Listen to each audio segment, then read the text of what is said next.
আসসালামু আলাইকুম প্রিয় দর্শক। আজ আমরা ভিডিও করব। এক ভাই কমেন্ট করছে তার গ্রাম নিয়ে, টুলফে গ্রাম। তো আমরা চেষ্টা করব ওই গ্রামটা নিয়ে একটা ভিডিও করার জন্য।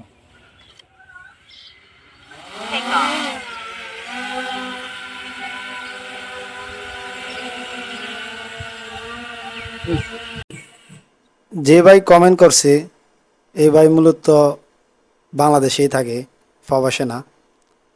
তারপরও উনি কমেন্ট করার কারণে আমি ভিডিও দিতে বাধ্য। সমস্যা না। আমার কথা হলো, আমার প্রিয় দর্শক বাংলাদেশি হোক প্রবাসী হোক, কোনো সমস্যা না। তারা যে এলাকার ভিডিও দেখতে চাবে আমি ওই এলাকার ভিডিও দিব, সমস্যা নাই। আমার সাধ্য অনুযায়ী আমি চেষ্টা করব। আজকে যে ভিডিওটা এটা হলো আমার পাশের গ্রাম তুলভাই। তো আমার এক ছোট ভাই আমাকে কমেন্ট করে জানালো যে তার গ্রামটা নিয়ে আমি একটা ভিডিও করি, এজন্য এই ভিডিওটা করা। তো তুলভাই গ্রামটা তুলনামূলক একটু বড়ই, বড় গ্রাম হিসাবে ওই এরিয়াটা আমার নিতে একটু প্রবলেম হয়েছে, কারণ যখন আমি এই ভিডিওটা করছি তখন প্রচণ্ড রোদ ছিল। ওই রোদের কারণে ভিডিওর যে কোয়ালিটিটা ওটা ওইরকম আসে না, এজন্য আমি দুঃখিত। তো আমার ওই গ্রামের অধিকাংশ বাড়ির নাম আমি জানি না, তারপরেও যেগুলো আমি জানি আমি মার্ক করিয়া দেওয়ার জন্য চেষ্টা করছি যে কোনটা কোন বাড়ি বা কি আসে বিষয়। তো আসলে যারা কমেন্ট করেন তারা যদি একটা এরিয়া সিলেক্ট করে আমাকে বলেন তাহলে আমার জন্য ভিডিও করতে সুবিধা হয়, তাইলে আর আমি পুরো গ্রামটার ভিডিও করতে হয় না। ঠিক আছে, সমস্যা না।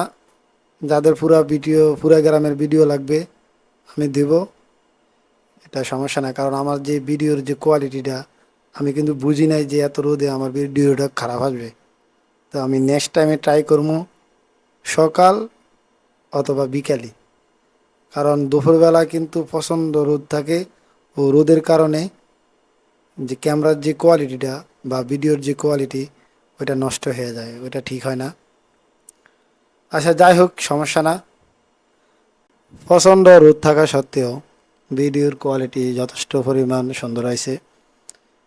এবং আপনারা আমাকে কমেন্টের মাধ্যমে জানাবেন যে আপনাদের কাছে ভিডিওটা কেমন লাগলো এবং ভিডিওর যে কোয়ালিটিটা ওটা কীরকম। যদি আমার ভুল ত্রুটি হয়ে থাকে আমি নেক্সট টাইম এটা আমি আমার ভুলটা শুধরে নেব, সমস্যা না। ভিডিওর মাধ্যমে ভিডিওর করার ভিতরে কোনো প্রবলেম থাকতেই পারে। আর যখন আমি আমার ভিডিওটা করতেছিলাম তখন কিন্তু আকাশে একটা গাদলা গাদলা ভাব ছিল, যেটা আপনারা ভিডিওর মাধ্যমে দেখতেছেন যে গ্রামের অর্ধেক সাইড রৌদ্র বেশি আর অর্ধেক সাইডে কিন্তু ছায়া। এই যে আবহাওয়ার যে বিঘ্নতার কারণে কিন্তু ভিডিওর যে কোয়ালিটিটা একটু নষ্ট হয়েছে। কারণ যখন ছায়া পড়ে তখন কিন্তু এক সাইডে রৌদ্র বেশি পড়ে, আর এমন রোদের কারণে কিন্তু যে ভিডিওর কোয়ালিটিটা নষ্ট হয়ে যায়। আর যাই হোক, আমাদের যে তুলভাই গ্রামের সৌন্দর্যটা আমরা তুলে ধরলাম। আসলে তুলভাই গ্রামটা মূলত অনেক সুন্দর, কারণ ওইখানের মানুষগুলোও ভালো, শান্ত নীরব আর শৃঙ্খলা যুক্ত একটা গ্রাম। সবাই একসাথে চলাফেরা করতে ভালোবাসে, কারণ এটা আমার চোখের সামনের ঘটনা। তারা সবাই একসাথে এবং মিলেমিশে বসবাস করতে পছন্দ করে। আচ্ছা, সমস্যা না। আমি দোয়া করি যেন প্রত্যেকটা গ্রামের মানুষ একসাথে একইভাবে ভাই ভাইয়ের মতো চলাফেরা করতে পারে। এটাই হলো বড় কথা।